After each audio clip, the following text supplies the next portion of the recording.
नमस्कार, स्वागत है आप सभी का न्यूज 21 में। मैं हूं आपके साथ हर्षदा जोशी। अब खबरें अन्य राज्यों से। नगरीय निकाय चुनाव के लिए आरक्षण की स्थिति अब पूरी तरह स्पष्ट हो चुकी है। इसके साथ ही ये भी साफ हो गया है कि किन वार्ड्स में कौन नेता मैदान में उतरेगा। आरक्षण के बाद कई सीनियर नेताओं की योजनाओं पर पानी फिर चुका है।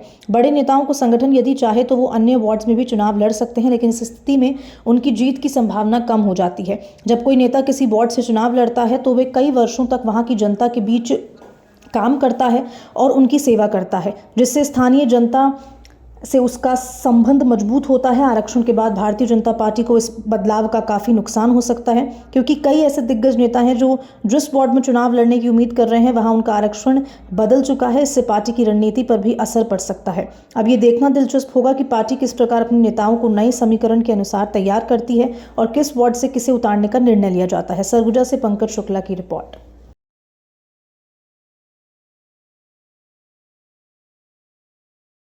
सामान्य कैटेगरी के अगर हैं तो सामान्य ही आवश्यक तो होता नहीं। तो वार्डों में हमारे कार्यकर्ता सभी जगह मजबूत स्थिति में हैं। तो जो कई दावेदार वैसे मजबूत थे तो कहीं ना कहीं वो पार्टी संगठन का भी काम करेंगे और पार्टी को मजबूत बनाने में और पार्टी को जिताने में अपनी का कल आरक्षण हुआ है।